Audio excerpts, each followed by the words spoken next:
Hey, welcome to the Hope Sessions podcast, which is hosted by Jerry D. It is a weekly podcast where each week we will have a different guest on to chat and have them share their story of how they came to faith in Jesus and how he has changed their lives. So tune in and be encouraged by the different stories from ordinary people about an extraordinary God. Remember, hope is to life as oxygen is to the body. Enjoy the show. Guys, what's good? Welcome to another episode of the Hope Sessions. This is a weekly podcast where every week I have a different guest come on and I just chat with them. These could be friends, family, musicians that I enjoy listening to, and just have them come on and share their story, their journey to faith in Jesus, and just to ask them questions just so that we can better get to know these people. And I'm actually truly honored to be able to say that I've got a dear friend on with this episode, and his name is David Mc Cormack. I remember I met this guy about 3 or 4 years ago at a youth weekend in October. I remember instantly connecting with this guy because I found out this guy was an NFL fan and an NBA fan. But I quickly realized that I had a lot more in common with this guy than I realized, and that was our mutual faith in the Lord Jesus. David, welcome to the podcast. Thanks for having me, Jerry. Appreciate it, man. Awesome. Listen, man, you know what it is. I've already spoken to you about how it's going to roll down. We're going to jump straight into the rapid fire round. Are you ready? Go for it. Great. What's your favorite sport? Oh, basketball. Favorite team? The 76ers. Oh, I know. Just benefit of the doubt. I know. But you know, the hope's always there. It's always there. Absolutely, man. Apple or Samsung products? I'm an Apple guy, but I prefer Samsung. Okay, fair enough. Are you a morning or a night person? A night person. YouTube or Netflix? Oh, YouTube. That's actually, YouTube. I love Netflix, but YouTube. Brilliant. Spotify or Apple Music? Spotify. What's your favorite book that you've ever read? Oh my days. Okay, so it's not one book, it's a series. Right. It actually got me into reading when I was a kid, when I was about 11 or 12. Before that, reading was non-existent to me. I don't know if you've ever heard of him. He's an Irish author. He's a horror writer. His name's Darren Shan, and he wrote the Vampire Chronicles. Okay. And it were like, obviously teenagers, all that kind of, it's still one of my favorite. He's my favorite author. But it's still, the reason it's my favorite book series that I read, because it's what started me actually reading and enjoying reading, because before that it was all like football, video games, and all that kind of stuff. But so that's what I would say my favorite would be. Oh man. What's your favorite genre of music? No, that's interesting, because there's a lot of hypocrisy there for me, because I don't actually have a favorite genre. Okay. I have favorite songs by artists. So I may not like that artist as a person, or I may not like their music, but they might have one or two songs that I would add to a playlist. But if I did have a favorite that I could listen to all the time, it would be, say, if someone was playing piano or violin, instrumental, kind of, just really to kind of bring the area down that you could just play in the background. Okay, so kind of like instrumentals, classical music, that sort of stuff. Yeah. Oh, brilliant. That's interesting. What's your favorite snack? Barbecue Pringles. Brilliant. They are legendary. And the last one, what's your favorite clothing brand? Okay. That's very strange, because my clothing is such a mix of everything at the moment. I used to love denim. I used to love Soul 21. I used to love Aircraft. I used to love Stone Crow. At the moment, I don't really have a brand. Puma, actually. Yeah, no, I still love Puma. From back in the day, like, I still carry it through. If I could pick up a Puma product, because they don't make a whole lot of clothing, it's now gone back into shoes. But if I could find clothing again, I go back to Puma. Brilliant, man, brilliant. Well, hey, that's the rapid fire round over. Listen, we're going to go into the part now, man, where I love I love this segment, especially because this is where I get the guest to share their story. So, man, would you maybe share your life journey, maybe from growing up to now, and what the Lord has done in your life, man? Yeah, no problem. So, born and raised in Dundalk. They came from single parent home. There was an older brother. Well, it was me and my older brother for about 6 to 8 years. Then my sister was born, and then we had another sister born 10 years later. Yeah. Other than that, most of my life it's been kind of single parents. Me and my brother have been in and out of the foster system a lot of when we were children. So a lot of that came from a very and it's nothing against my family because I love my family. I understand that, but I came from a very broken, hurt home, and they learned from their parents. You know, the way to discipline your children is by action, not by. So unfortunately, a very abusive, very verbal, physical. So it was in and out of the care system because of stuff like that. Okay. Moved around a lot, different schools, different care homes. Went to a care home with my brother when we were babies, and it was like 17 other kids there, and it's like all I remember is this old woman beating all the children, and my brother standing in front of this woman from to stop me getting a beating. I was like 4 at the time. Yeah, came from a very abusive background, and this was like right up until the foster care system kind of thing stopped around 8 or 9, and we were back at home full time, but the abuse kind of didn't stop there. And I don't hold it against anyone. I absolutely have love for everyone. The way they were raised, I understand completely. It takes someone in the family to break that chain to teach their children this isn't the way that it does. And I see it when I notice, say, my brother and his child and know how he responds to his partner. I see if you don't essentially give your life to the Lord, or if you don't make a change in your life and you don't get help, you're just going to keep continuing the cycle that you learn from your parents. It's almost like a nature versus nurture thing. Yeah. You're getting the worst effects of it. So so up until that point, I was the middle child for a very long time, so nobody really paid a whole lot of attention to me. So I would disappear for like 12 hours in a day, and I loved it. I really didn't realize how much I loved it, because there was always my babysitter that was looked after, and was always my older brother causing trouble, and I just like went out and did my own thing. I was an absolute mad teenager growing up, causing so much trouble. Very angry, got into drugs for a while. Stepped out of that pretty quickly. Was a massive Dundalk fan during my teenage years, caused so much trouble in football games.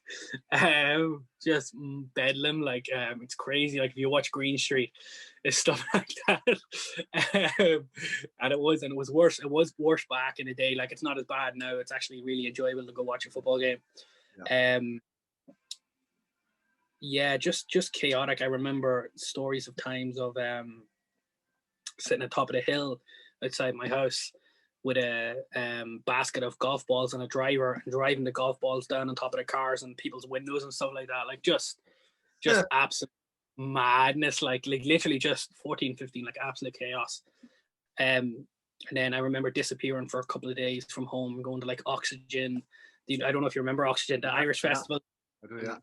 Just disappearing, like jumping in someone's camper van and just sneaking in and there, being there for 3 days, like going up the north for 3 days, disappearing, not telling anyone where I was going, and like my family putting in missing persons reports and stuff like that. Me coming back, shaved head down to nothing. Like I used to have long hair like down to my shoulders, like madness. And it was dyed like 6 different colors, and then just shaved it all off and then bleached blonde. And I was like, I think I have a picture of it where it's bleached blonde, and I look like a young Eminem. No one was doing the real Slim Shady Please Stand Up song. So I got one of those pictures lying around, and it was a mad summer. But the funny thing is, how I came to know the Lord was the church used to be, so I go to Dundalk Community Church. It's actually based for the people of Dundalk, and it used to be based in the community centre across the road from my house. Yeah. And they used to do a Friday night youth group. Okay. So my pastor, obviously now Andrew Nugent, and then Clay Worrell, who I benefited a lot too. I used to just go there and absolutely give them dogs abuse. Like I used to just absolutely call them Bible bashers and every name under the sun and all this kind of way. And they just turn around to me and they go, you're barred for like a couple of weeks, come back when you have a better attitude. And then I just give them the two fingers and be like, I don't care about you, blah, blah. But we always just loved playing a game of football. And some of the guys I was hanging around with was still going. And they were like, David, you come over for a game of football, listen to these Bible bashers. I'm like, go on, yeah. So passed no remarks to it. And then they started doing summer camps. And that's how I started getting a love for basketball. Well, actually, I did play a little basketball in school. They started doing basketball camps. Yeah. At the center. They had a group of Americans come over every year. And I really connected with them. And I just thought they were absolute mad jokes. Mad jokes. Looking at it, because you had 150 kids from my area, and my area is not that nice. Like, they're all like absolute hoodlums. And we ended up doing a basketball camp. They did a basketball camp, and the love that these people had, these missionaries essentially that came over and poured out into people, it was a love I've never seen before. It was a love I'd never experienced. And I started questioning it, and I was just like, okay. So for about a year or two, I was going to these camps in the summer, and I was still going to this thing on a Friday night, still giving dogs abuse, but I did notice something different. And in one year, I was coming out of a mad session at 15. I just come back from like a 3-day like bender, and went to the camp the following week, like back in Dundalk. And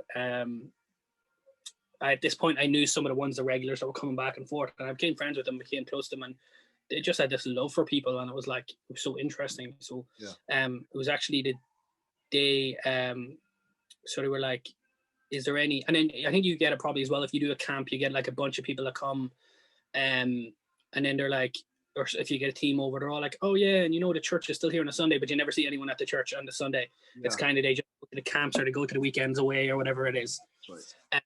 So that's what kind of kept happening. So I got up after they all left. I got up on the Sunday and I was like, yeah, I'm awake early anyway, I'll take a walk over. And I just sat at the back. I went into the community hall, the community center, and went into the hall and just sat and listened and looked around. And I think like at this point I'd known a couple of people there, but I just didn't speak to anyone. I left and I went for a couple of weeks and just kind of sat at the back myself, and I didn't really want to speak to anybody. I just wanted to see what it was all about, but you could see the love that these people had for each other, and this was like without the Americans or whatever it is. A couple of weeks later, I broke down in tears, and I was like, I want what they have. So I ended up praying, and it actually was the day of my birthday. It was my 16th birthday too. Wow. So we ended up, I ended up just praying to God and just asking for him to come into my life and just to see some change. And I did. I felt such presence, such peace, and I knew at that moment that my life had been changed. Now, I wasn't perfect, because obviously I was by myself at a home full of Catholics. Hadn't a clue what I actually did. I actually didn't realize I was 16 when I gave my life to Jesus. I didn't realize the choice I made till I was about 20. Because those 4 years, I was learning, I was developing, I was growing, and then I didn't realize it until when I was 17, and I was going to church weekly and helping out at youth group and doing stuff there, and then I helping out at summer camps. Still a baby Christian, I would call it, but I didn't realize it until my mom had chosen her new boyfriend over her kids, and I packed a bag and just left, and kind of he started getting abusive and she started getting abusive again. So it's like, I'm done with this. I packed a bag and left and just kind of sat, and I was like, I'm 16, I have nowhere to go. What am I going to do? I got a phone call, ended up being my pastor, and he's like, David, look, I just really feel to give you a call. What's going on? He's like, well, I just kind of packed a bag and left my house. So he picked me up, and I actually slept on his couch that night. So I stayed there for a couple of days, try to get some stuff sorted. Technically, no one could help me because I was still under the care of my mom, and I was 16. I was turning 17. Yeah. I was in 5th year, I would say, in school. Okay. I was. So I was trying to find work or whatever, and like at 16, it's very hard to find work. And then we had just hit like a recession, so it was hard enough as it is. So I was like essentially homeless. And I could have went home, but I was like, I knew it wasn't for me. So my pastor and his wife sat down, who are my mom and dad now, my second mom and dad. Yeah. They were like, would you like to come live with us? And I did. I ended up living with them, which was weird. It was a weird experience because I got to see what, not a real family, but a loving family, how an actual family dynamic worked, what a marriage looked like when people actually love each other. Because up until that point, I was treating girls like nothing. I didn't know any other way to treat them, because that's all I've ever seen. That's all I've ever known. Yeah. Then from that point, from when I lived with them for a couple of years, I was doing almost like college theology with my pastor. We would do study 4 times a week in the evenings. So we were going through it, delving deeper and deeper and deeper, and I was going into the word more, and I was diving deeper into more, and I was asking the questions that I always wanted answered, essentially, like what does this mean? What does that mean?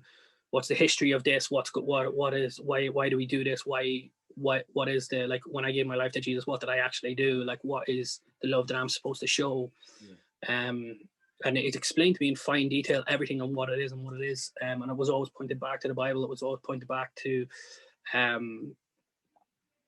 your own experiences as well, like what you need to do. So it really changed living with them. It really changed my aspect. And like, to be honest, for them to take, they had 3 kids that were all under the age of 8. For them to take in a teenager, that was an experience for them. So absolutely so grateful for everything they did. They helped me finish my leaving cert, because obviously I had no money. I had to pay for school stuff and everything. They helped me with that. They never got anything in return.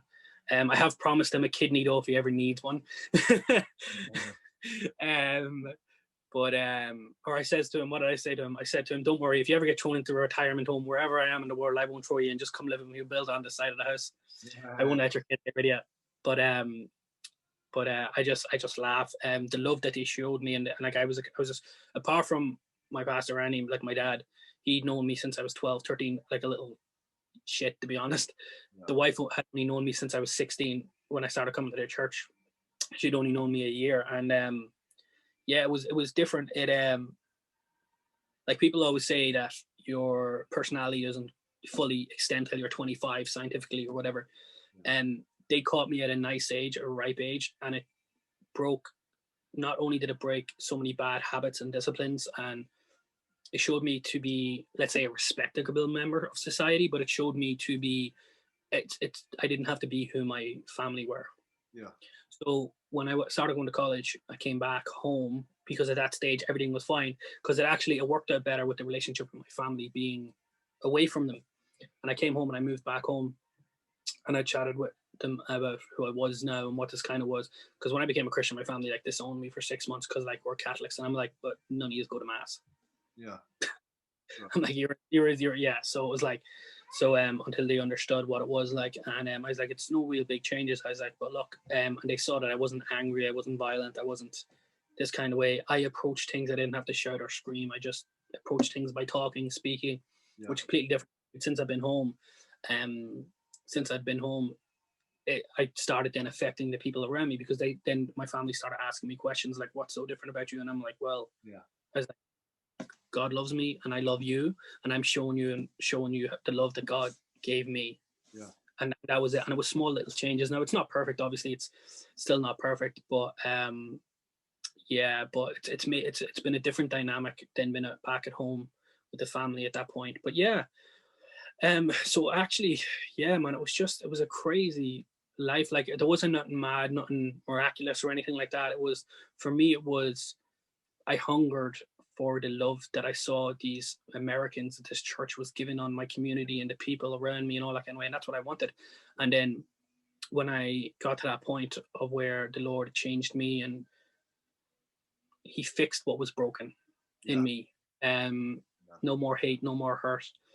And now I can show that love on others. And as the years progressed, obviously, I started helping out at the youth. I've always had a passion for the youth because I always used to coach football when I was a kid. The local youth football club do the summer camps, help out at them. So I started helping out the youth at church, and then kept doing that for a number of years. And then a position opened up, and I prayed about it. And now I'm like being the youth pastor of our church, like at the moment.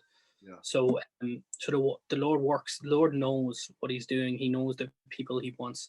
It's always funny when I see my friend Clay, who originally did the youth group. When we, every time he comes back to Ireland, he's back in California. He says to me, every time he looks at me, he's like, "David, I just can't get over it." Every time he says it, I was like, "I know." He's like, "No, really, I just can't get over it. You were the worst kid that ever came through that youth group, and look at you now." And I was like, "Yeah," and that's it. And like. And I was also the only one from my area. And like there was people like we would chat about it, and it was like, but I always thought this person would have came to Christ and all that kind of. I was like, no, and I the only person that ever came in my area after all those years that they put in. And look, it's not something that they see as a fail. Like if one person's saved, it's a miracle in itself. Yeah. But yeah, no, it's just they always can't get over like, but seriously, you were the worst person to come through that youth group. And I'm like, I don't know. The Lord works in mysterious ways. Yeah, man. Yeah. Wow. Thanks for sharing, man. I love just how in depth you got at certain parts, because I'm telling you, man, if you want to offer hope, you have to talk about the good, the bad, and the ugly, because ultimately the Lord had His hand on you in every stage of life. And that really brings me hope, knowing that you were vulnerable enough just to share the ins and outs of your story, man, rather than just gloss over it. I really like that. Yeah. Because that really offers people hope, man. Be encouraged, because your story could be the key to someone's prison. I don't know who's going to listen to this podcast episode, but we may not know this side of heaven how much your story on this episode has impacted someone. So be encouraged, man. Thank you for your vulnerability and your honesty, because really ultimately that glorifies the Lord in a phenomenal way, man. Yeah, no, absolutely. And I know myself, I was always very not shy. It might have been a little bit of embarrassment, but it was also shame, because you would hear people's testimonies and they're openly sharing their testimony and no problem with it. I'm going to be honest with you now, Jerry. People, one-to-one people know my testimony or would know me, I'd share it with them. I've only ever spoken my testimony or shared it with people to a group maybe twice because I've been asked. But if people ask me, like, David, what's my story? Like in the past, up until I was like 22, I was still so afraid to share it. Sure. But yeah, but it's a triumph for the Lord, and I should be sharing not only my own knowledge into the youth that I'm working with, but I should be sharing my own experiences, and they should be knowing who I am. And that's the only thing is, apart from my own youth and my church, and I think there was another group I shared it with in America. My story, it was actually the church. I think that when they sent over the teams, I was like, well, all the work that you've done, this is what you did in my life, and you may not know it, but this is what was the outcome of it. Brilliant, man. Brilliant. Hey, thanks for that. As again, sharing your story, man. I love everything that you spoke about, because to me, I relate to stories that are honest, man. But even to transition to the next segment of this podcast, I've got 3 questions that I want to ask. Sure. And the first one is, what's your favorite scripture or passage of scripture? Oh. So it's Revelations 19:11 to 16. Okay. It goes, therefore I see heaven open, and behold a white horse, the one sitting on it faithful and true. In righteousness he judges and makes war. And then it continues on, because there's like 180 words to it. But it's a verse when Jesus is coming back, and then on his tie and on his robes is King of Kings and Lord of Lords. I actually have it tattooed on the back of my leg. It's the only tattoo I have. It was a very interesting experience, because I was like 20 when I got it. Don't say I regret getting it, but I kind of have a whole new outlook on it, like about getting tattooed. Like you really need to put a lot of like, and it is a lot of meaning, but I kind of wish I got the more imagery of that verse than the actual verse itself. Yeah. Because it's just so much space. At the moment, though, now that will always be one of my favorite verses. Oh, actually, another one is Isaiah 40:11.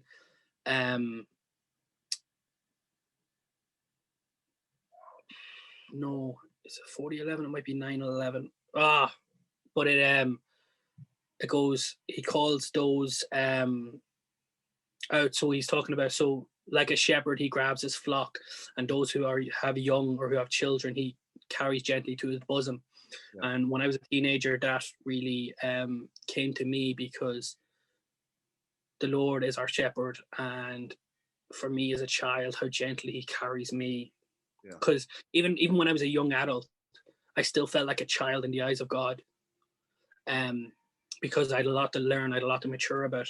At the moment in time now, with everything going on, I'm really leaning on 1 Peter kind of 5:7, so cast all your anxiety on him. And then Matthew 11:28, obviously, come to me all who are weary and heavy laden, and I will give you rest. I've been, at this moment in time now, I've been struggling. This third lockdown has really gotten me kind of, my mental health's not great at the moment. So I took some time off work to get back with the Lord and meditate with him, and just kind of, and I've just been meditating on them and on putting my trust back in him. So I'm going back to work soon, and just kind of it's been very hard now, this one. And this is what I've just been putting out to use this verse, but it's for me, really, it's really for me, like, this is what I've been meditating on. But yeah, there's some of my favorite ones, and then current ones that I'm meditating on.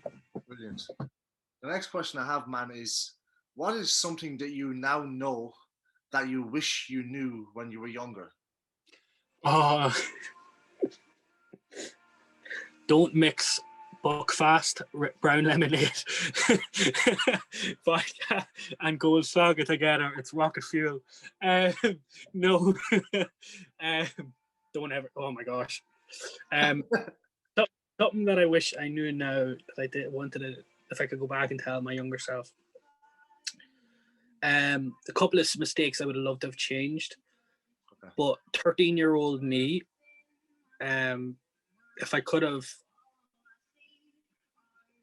either known the Lord at a younger age, or if I could have helped a couple of friends, because I had a couple of friends who committed suicide during my teenage years, who I could have reached out to, and that really changed a lot of my perspective on things. But yeah, like, I became a Christian at 16. I was relatively young, but if I listened more when I was 13, 12, when I started going to youth group and gotten involved a bit more. But yeah, no, that is a hard one. The lottery, let's say, go for the lottery numbers. But then the next question I have, man, is, and this is the last question I actually have, right? It says, if you could have dinner with 3 people, dead or alive, who would it be and why?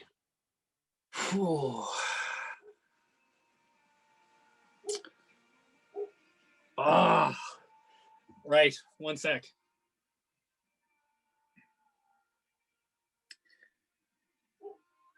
The Apostle Paul. Yeah. Because that man was a walking miracle. Yeah.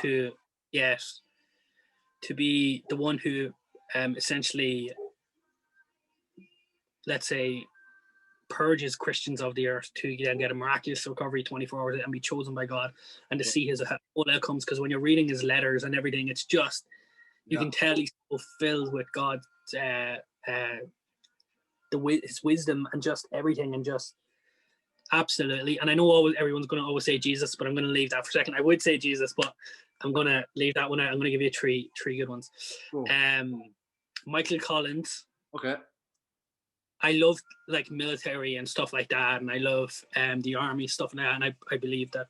But him as a nobody who came up and helped the Irish essentially get a republic and that kind of way, and anyone right now, I would love to have a conversation.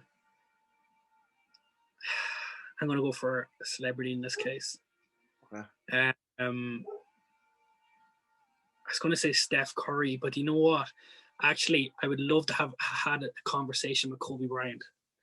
Wow. Had to know him. Yeah. But yeah, Steph Curry, Kobe Bryant, in around there, I would love to have, because I'd love to talk shop with Steph about, like, because I know he does his home church and everything, and he does all the stuff online. Yeah. Love to kind of, but yeah, Kobe Bryant, I would have loved to have meeting him before he passed away. But yeah, no, definitely. Oh man, there's some questions that came up with me. But Mamba, Jesus, what? Mamba Yeah, mentality, huh? yeah, absolutely. Absolutely. That's it. Yeah. I thought you were going to ask me Super Bowl questions. By the way, who's going to win next Sunday? Well, no. I'm going to ask you a different type of question about the Super Bowl. Now that you brought it up, how many points does Kansas City Chiefs win by? Oh, do you know the funny thing is? I had a dream the other night about the Super Bowl because Okay. I would normally do a Super Bowl party every year with a couple of. And we'd watch it, and we're actually one of my friends, me and my friends, watching it done in his next week. So we're gonna get some pizza and stuff and just have a wee barbecue at like 1 a.m. And I had a dream the other night that we were doing that, and I saw the score. The difference was by 7. Right. Okay. But I couldn't see who won. But I just, for some reason, it was just like, because I'm staying up to watch it next week. And just because, look, I'm not a Chiefs fan, I'm an Eagles fan, I always will be, but I do love a good game, and I'm actually excited for this. And plus, because Patrick Mahomes is a brother. But I am going to go for the Chiefs. But I think the Chiefs are going to win it by 7. Yeah. I'll be honest, Tom Brady is a phenomenal player. I reckon the score range will be something between like 32 to 38 sort of a range. It's going to be a high scoring game. Yeah. Because Tom Brady has some serious weapons as well. I mean, Gronkowski, he's got Evans, he's got Antonio Brown. Hopefully he's going to be back as well. And then on the Chiefs, we've got Travis Kelce, who's a phenomenal tight end. We've got Tyreek Hill, who's a phenomenal wide receiver. We've also got McCole Hardman. I mean, we've just got, it's going to be a fantastic matchup. It's going to be a great game of chess. Yeah, it really is. And that's the thing, like, that's why I'm calling it so close. See, I know you're going high, like, and the only thing I can remember is, I don't know if you remember this a couple of years ago. So I'm not a gambling man. Okay. And I said it to my brother one day. I says, I was like, my brother, a massive gambler. And he said, do you ever gamble on the Super Bowl or American football? He's like, no, I don't know nothing about it. But he always asks me, who do you think is going to win the NBA, or who do you think is going to win this? And I'm like, this. And Tom Brady was playing with the Browns at the time, I think it was. Right. And they were in the Super Bowl final, and they were against Seattle Seahawks. Okay. They had the tip, and it was first pass, literally, of the first inning, and they did the snap. Someone called Brady's name. He missed. He looked away, and this was about 6 years ago. And I said this to my brother. I was like, I have a funny feeling he's going to miss the first snap. And I says, I put like, if I was a betting man, I'd put it on, and for some reason it was in my head like he's going to miss it. And I watched the game, and I was like, and then Seattle, like, just from that moment, Brady got rattled the whole game. Sure. And that was it. Seattle won, and they ended up winning. I think it was their first Super Bowl, and then they won it like for the next 3 or 4 years or something like that. Yeah. But I was watching that, and because I think they played Panthers the following year. Yeah, and then it was Browns again. But yeah, I remember watching this game, and I was like, oh yeah, Brady's going to absolutely, and then just like, boom. But Seattle had a really young team. Yeah. And they were hungry, and they were fire, and they've kept kind of that team, not a whole lot of transfers through, but now they're getting older, and now they need to start bringing up more younger players. Right. But I remember watching that game, and I was like, I could not call that like any beautifully. And I think the only other time I did something like that was when my brother supports Man United, and Cristiano Ronaldo had just joined Manchester United, and Saha was playing. Sure. And I said to him, and my brother was a huge gambling man, and he says, David, go on, call a bet there. I'm not going to put it on, call on. I was like, I bet you Saha and Cristiano Ronaldo are the only ones that score, and both of them scored. Oh. I was like, I could never call it, and it never happened again. But yeah, the game, it was, I think they were against who was it at the time? It wasn't Birmingham, it was Bristol, I think it was at the time. But yeah, they won 2-0. It's like, it was just madness. It was just times like that where you just kind of have that sixth sense about how the outcome's going to go. But it was like, yeah. I still wouldn't bet though. Still not gambling. I know, man. But David, I want to just take a moment, man. We're running out of time with this podcast time, but I do want to just thank you, man, for just your time, but more importantly for your friendship. I mean, your friendship line means a lot to me. Just how we've connected, man, even over the last number of years, just going back and forth, we're staying in touch despite lockdowns, despite the fact that we can't see each other in person, man. You've been a dear friend to me, and I want you to know that your encouragement has definitely been well received on my behalf. So I want to thank you for that, man. Yeah, no, that's no problem. Jerry, look, I really appreciate it, man. I love you, brother. Absolutely. I'm excited for this new season. I've been excited. I've been reading through as you were going through the Psalms there, and I've been going through it, trying to keep up as much as I can. Brilliant. And excited, man. I know your vision this year, like last year, considering everything that happened, like what you've been done was incredible last year. Absolutely incredible. It just goes to show a lockdown doesn't limit God. So this year, like, I'm excited for your vision. I'm excited now for next podcasts that are coming out in regards to the Hope Sessions. So look, I really appreciate it, and I love your brother, and I've always got your back. Yeah, appreciate that. But yeah, guys, for those of you that have watched this or if you're listening to this episode, I want to thank you guys for joining in, for taking time out of your day just to hear the story, the life story, and the journey that David Mc Cormack has been on. It's phenomenal to see that how when you listen to a variety of different testimonies, you see different backgrounds, different cultures, different stories, but the same God intervening in people's lives and saving them and bringing them into his family. And I think that's the beautiful thing about the body of Christ. None of us are the same as each other, and thank God for that, because could you imagine how boring it would be if we all were the same? But guys, my name's Jerry D. It's been an honor to just serve you guys in this way, bringing out podcast episodes. Stay tuned for next week's episode, and see you then. God bless. Thank you for listening to this week's episode of the Hope Sessions podcast with me, Jerry D. Don't forget to subscribe and make sure that you never miss an episode. Also, if you could leave a review and share it with your friends to help spread the word about this podcast, it would be a massive help. Take care and see you next time. Remember, hope is to life as oxygen is to the body.